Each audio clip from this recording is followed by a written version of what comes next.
Piedra fundamental de Alejandra Pizarnik. No puedo hablar con mi voz sino con mis voces. Sus ojos eran la entrada del templo para mí, que soy errante, que amo y muero. Y hubiese cantado hasta hacerme una con la noche, hasta deshacerme desnuda en la entrada del tiempo. Un canto que atravieso como un túnel.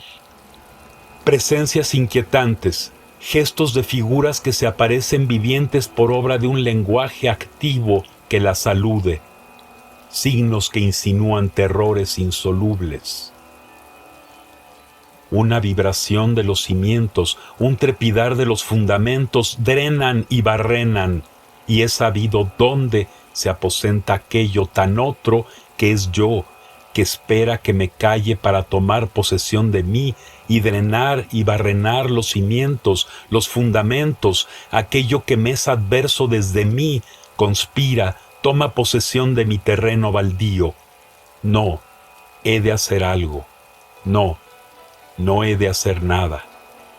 Algo en mí no se abandona a la cascada de cenizas que me arrasa dentro de mí con ella, que es yo, conmigo que soy ella y que soy yo, indeciblemente distinta de ella. En el silencio mismo, no en el mismo silencio, tragar noche, una noche inmensa inmersa en el sigilo de los pasos perdidos.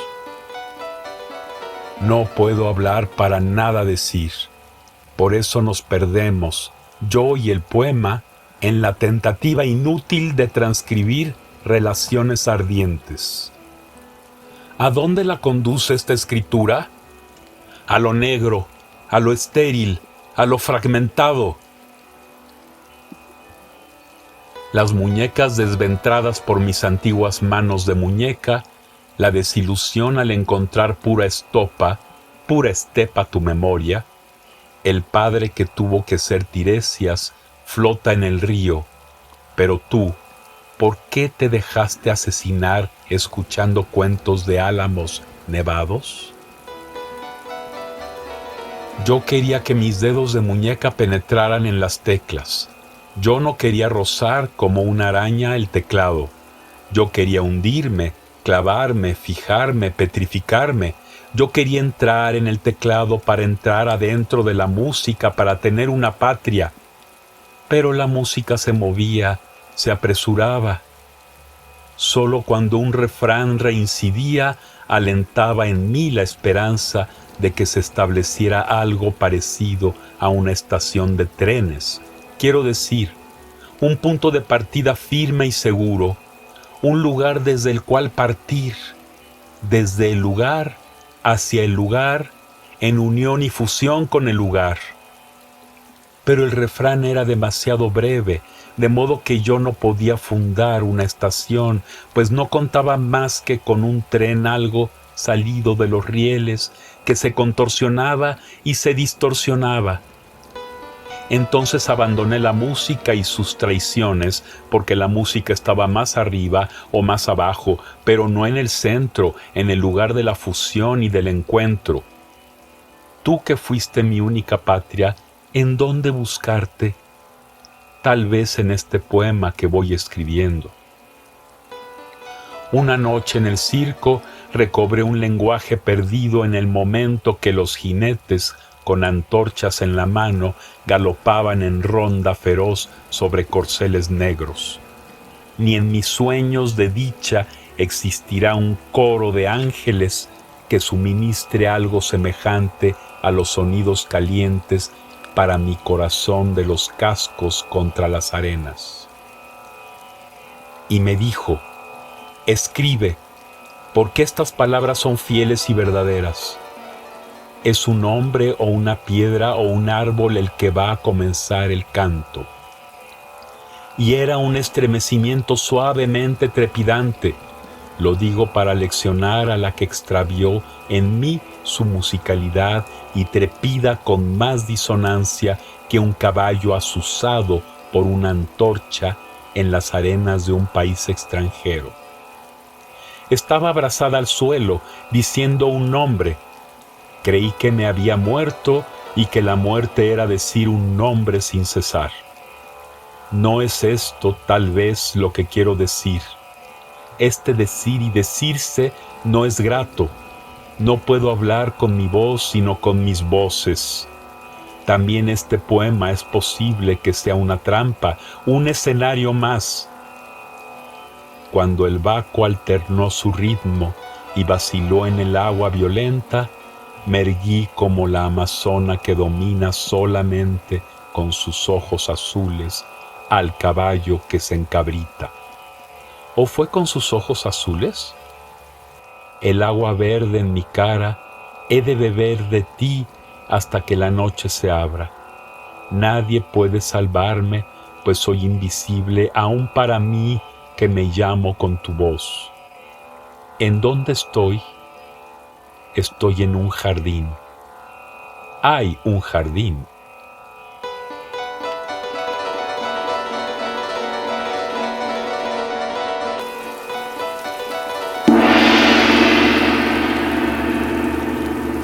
Siempre me ha parecido mezquino utilizar asuntos como el suicidio o la muerte violenta como publicidad literaria o artística. Un artista vale por su obra, por lo que hizo en vida, y no por su forma de morir.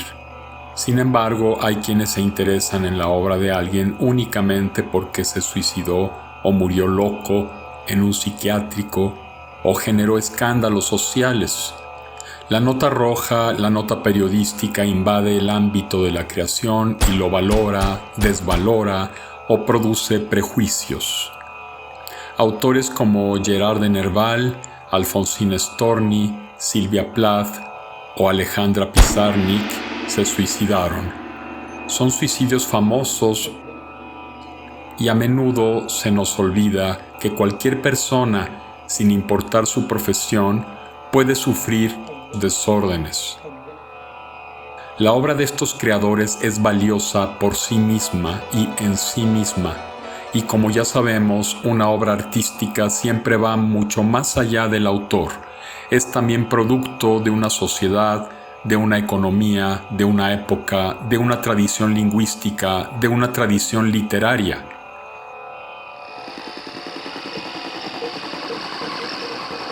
Tal vez una de las poetas, o poetisas como quiera decirse, más propositivas de la literatura argentina de la segunda mitad del siglo XX sea Alejandra Pizarnik, una poeta del yo a veces escindido, del yo que se busca o se persigue, que se despeña.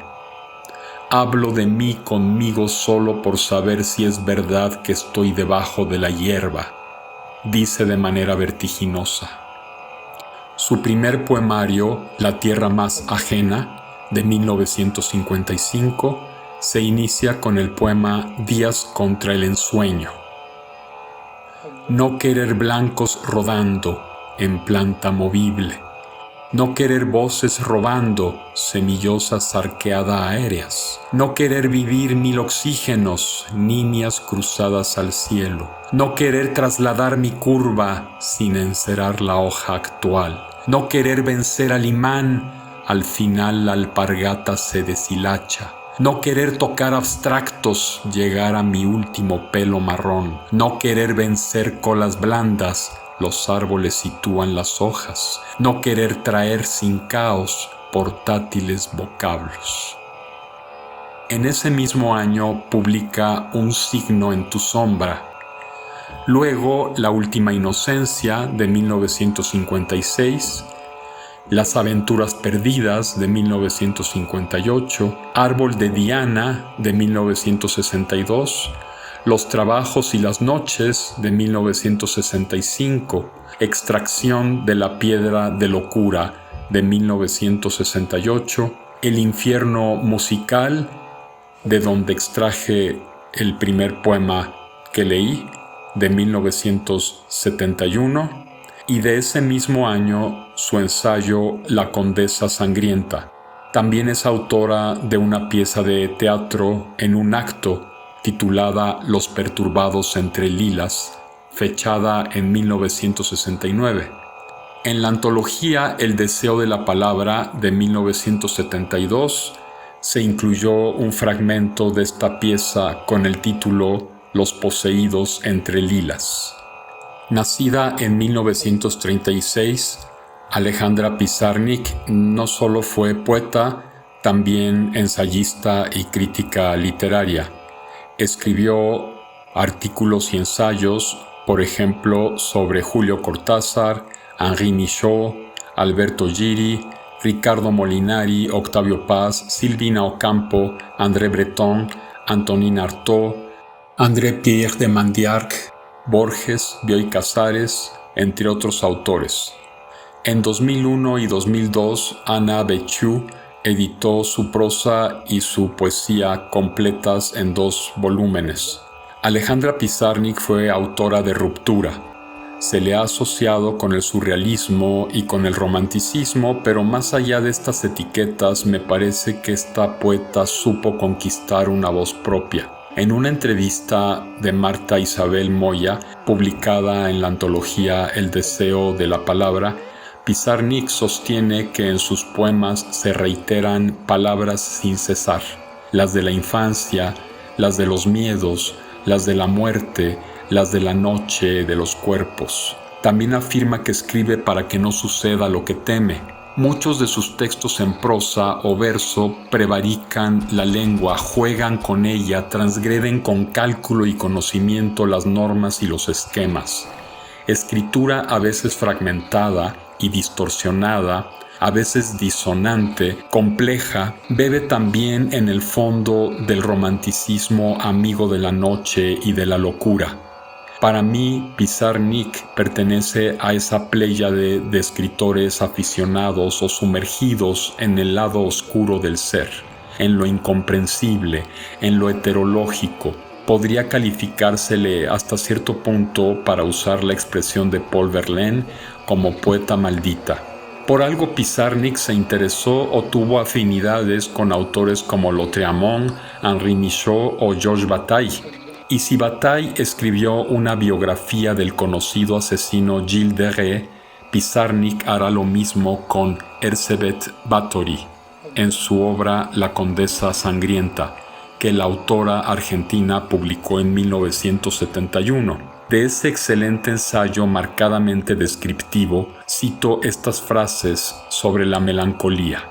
Un color invariable rige al melancólico. Su interior es un espacio de color de luto. Nada pasa allí. Nadie pasa. O esta otra. Creo que la melancolía es, en suma, un problema musical, una disonancia, un ritmo trastornado. Sus poemarios Extracción de la piedra de locura de 1968 y El infierno musical de 1971 marcan para mí la madurez de una poética que ya desde Árbol de Diana del 62 se perfilaba con claridad. Este último poemario, prologado por Octavio Paz, se inicia con los siguientes versos. He dado el salto de mí al alba, he dejado mi cuerpo junto a la luz y he cantado la tristeza de lo que nace. Ya allí se percibe el desdoblamiento, la fragmentación, el yo escindido. Yo creo en los espejos, dice en una estrofa de Aproximaciones, pero en la entrevista con Marta Moya confiesa, tengo cierto miedo de los espejos. Y sin embargo, Pizarnik fue también una gran humorista. Para ella, el humor moderno debe ser metafísico y poético. Para Pizarnik, finalmente, la poesía es el lugar donde todo sucede. Para realizar este homenaje a Alejandra Pizarnik, he invitado a la poeta y ensayista María Pugliese. María Pugliese, con quien ya tuvimos un programa en este canal sobre su poesía, nació en Vicente López, provincia de Buenos Aires, el 29 de mayo de 1957, de nacionalidad italo-argentina. Su poemario A Paso de Hombre obtuvo el premio Sigfrido Radaelli, otorgado por la Fundación Argentina para la Poesía en Buenos Aires en 1987. También obtuvo el primer premio del Certamen Internacional de Poesía por su poemario Vigías en la Noche, de 2004.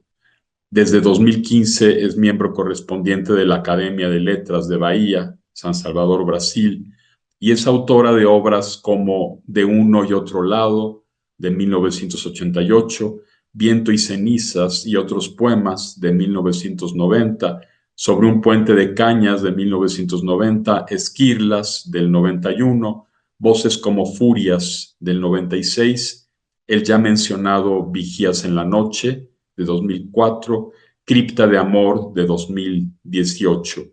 Y entre sus ensayos destaca El desierto y la memoria, la poesía argentina en la década 80 a 90, y por supuesto también un ensayo sobre Alejandra Pizarnik. Muchas gracias, María, por estar nuevamente con nosotros. Lo que voy a leer es un fragmento de un artículo cuyo título es Alejandra Pizarnik, la poesía, esa viajera errante. Prohibido olvidarse de Alejandra. En dicho artículo tomo para analizar las características de su obra los tres primeros poemarios de Alejandra, que fueron editados en 1955, 1956 y 1958, con muy diferente tiempo entre cada uno de los poemarios. Yo creo que allí se marcan los rasgos identitarios de su obra, que fue muy vasta en muy pocos años, que son los que vivió Alejandra, ¿no? Falleció a los 36 años. Los tres poemarios son La tierra más ajena, que se publicó en 1955 por la editorial Botella al Mar, dirigida en ese momento por Arturo Cuadrado; La última inocencia, en 1956, editado por Poesía Buenos Aires, a cargo de Raúl Gustavo Aguirre, otro poeta argentino también muy importante; y Las aventuras perdidas, en 1958, editados por Editorial Altamar. En el texto Alejandra Pizarnik, la poesía, esa viajera errante, prohibido olvidarse de Alejandra, me plantearon los dos interrogantes para poder avanzar en los comentarios y en las apreciaciones de la obra de Alejandra Pizarnik.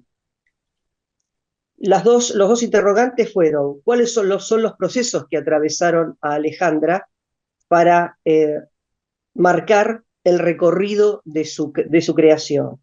Y el segundo interrogante es: ¿cuáles fueron los resultados? En realidad hay mucho escrito y muchas universidades están trabajando acerca de su obra. Y para responder cualquiera de estas dos preguntas, hay líneas de trabajo. Unas son las que se dirigen en la búsqueda de datos o de indicios autobiográficos, una vida muy particular, una personalidad muy particular, notoria, es decir, se destacaba en cada uno de los espacios en los que ella transitaba. Y en los espacios de creación abordó la pintura, el teatro, la oratoria, las traducciones, es decir, que abordó los lenguajes expresivos de diferentes perspectivas. Por lo tanto, no quise ir por ese camino, quise ahondar en el resultado. Entonces tomé como punto de partida la trilogía de sus tres primeras obras. Y en este trabajo, entonces, de Las aventuras perdidas, hago sí un análisis sociohistórico, un análisis literario, observando y rastreando los estilos y las marcas identitarias que luego aparecerán a lo largo de toda la obra de Alejandra Pizarnik. Sus concepciones acerca del lenguaje y cómo aplicaba esas concepciones, me pareció muy interesante abordar el concepto de lengua materna, ya que en su grupo familiar se hablaba en hebreo y es el primer contacto que tiene con una lengua conversacional. Y luego tuvo obsesiones por los idiomas. Abordó, la traducción fue una excusa para abordar el francés, por ejemplo, pero tomaba a los idiomas como un elemento que se podía desarmar y armar, y lo mismo hace en toda su obra. Entonces me pareció que el concepto del lenguaje interior, que ahora voy a aclarar en qué me baso para eso, es fundamental para leerla desde otra perspectiva, olvidándonos de si estaba o no enferma, de si se suicidó o no se suicidó, ¿no es cierto? Todos tenemos una lengua materna y yo creo que es el rasgo identitario que nos marca de por vida. Entre las rebeldías crece su obsesión por las lecturas, por las escrituras, por el dibujo y la pintura. Profundiza en los poetas surrealistas René Char y en los beach poets como Allen Ginsberg. Frecuenta reuniones literarias y sociales. Intenta indagar en el periodismo, escribe artículos, traduce a Paul Eluard y André Breton, por lo que adquiere una sólida disciplina de estudio que se potenciará en sus estadías en París.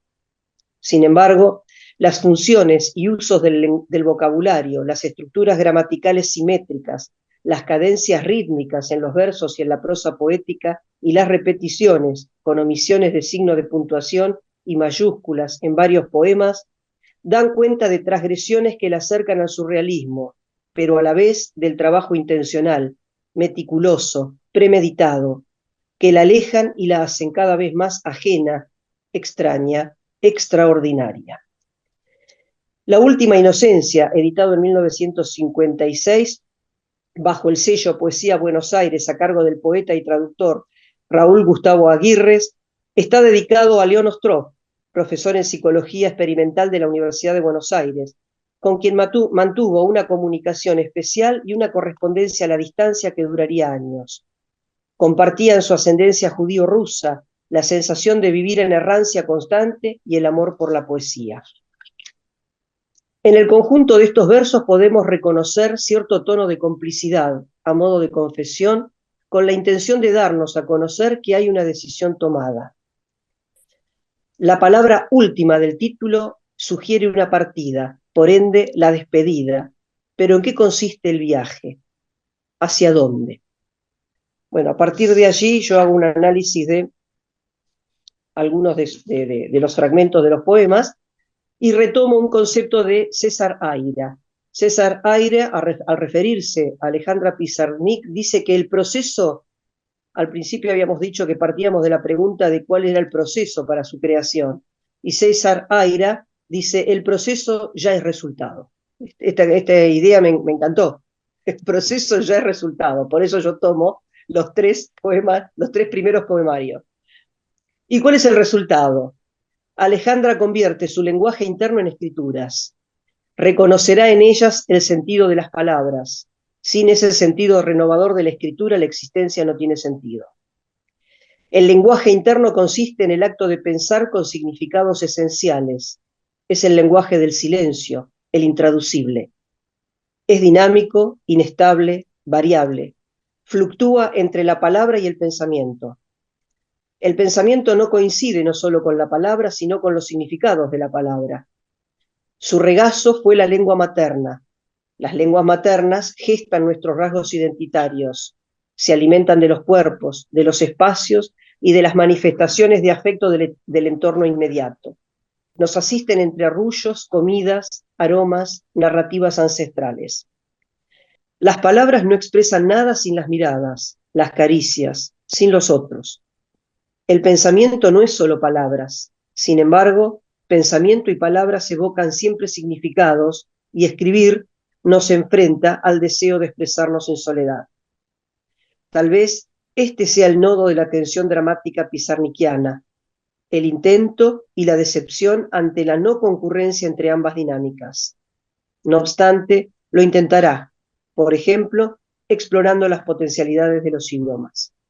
La poesía no surge, por lo tanto, en sí, sino desde sí, del recuerdo de experiencias ancestrales, de los conocimientos y vivencias que la autorizan para revisar y reconstruir los residuos del pasado en el presente de la memoria con la palabra, como obediencia a un impulso vital por satisfacer necesidades.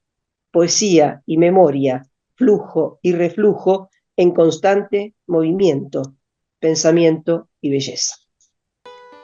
Bueno, de ese artículo que paseo, que hago un recorrido a través del proceso de creación de los procesos de creación de Alejandra Pizarnik, voy a leer Las ausencias y el silencio, que es la última parte y en donde se elaboran algunas conclusiones. El lenguaje, ese instrumento inacabado, a veces vacío, inasible y siempre insuficiente, abierto, es para Alejandra sonido e imagen. A modo de respiro se suceden en sus escritos versos y citas en diferentes idiomas, neologismos, pausas, repeticiones, como si la lengua adquiriera en su cuerpo, en su boca y a través de su voz matices nuevos. Al decir de la propia Alejandra, prefería leer en voz viva para percibir el misterio musical del lenguaje.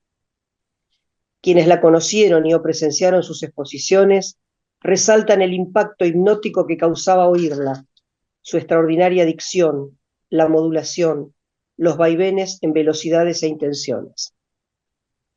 Las palabras elegidas para ese cuerpo presente que es el poema se disponen, suceden y fluyen en el espacio asignado en el que adquirirán una imagen concreta con autonomía estética.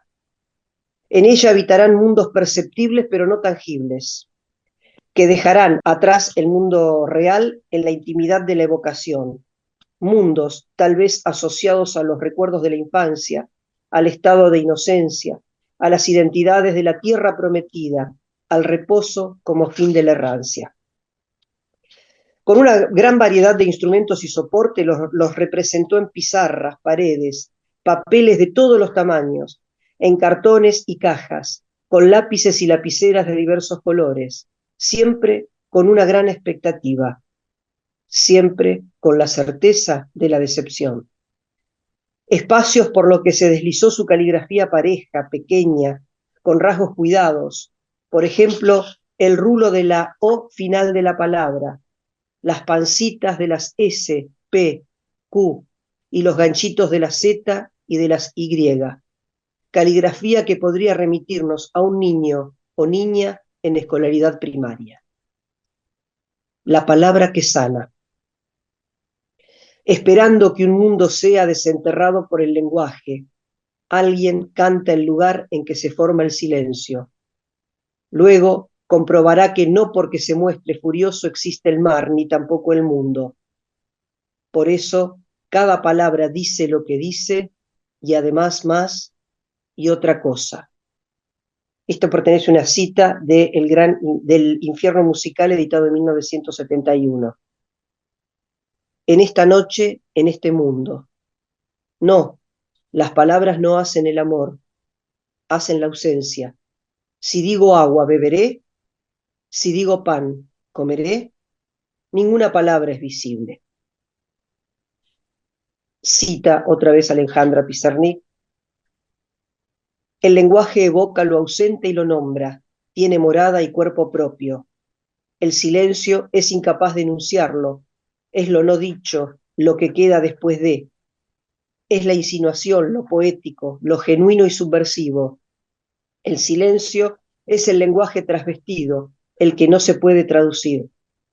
Llega un día en que la poesía se hace sin lenguaje, día en que se convocan los grandes y pequeños deseos diseminados en los versos, reunidos de súbito en dos ojos, los mismos que tanto alababa en la frenética ausencia de la página en blanco, enamorada de las palabras que crean noches pequeñas en lo increado del día y su vacío feroz. En la portada del libro Las aventuras perdidas, que Alejandra le obsequia a su amiga y compañera de estudios, Elizabeth Ascona Cranwell, se inscribe una dedicatoria y en ella su propia voz que enuncia el resultado del proceso que transitaba. Esa dedicatoria dice: para Elizabeth, que sabe que las aventuras perdidas son una niña en busca de su nombre secreto, una muchacha corriendo detrás del amor, o tal vez una mano blanca que toca el cielo, ya está llegando, si no fuera por una palabra que lo impide. Por eso tú pierdes las aventuras, por eso yo las he perdido, hemos perdido sin haber empezado. Es que no hay comienzo ni fin, Solo hay la palabra, la única palabra, la gran impedidora, la que nos encadena en una red sin desenlace. No obstante, la única palabra por la que vale la pena el vivir. Y ahora, Elizabeth, prohibido olvidarse de Alejandra. 25 de agosto de 1958. La palabra no alcanza porque no es solo representación, sino también evocación, reminiscencia. La palabra es memoria, pasado y futuro. El presente es la Alejandra que escribe, lee, traduce, recita, canta, calla.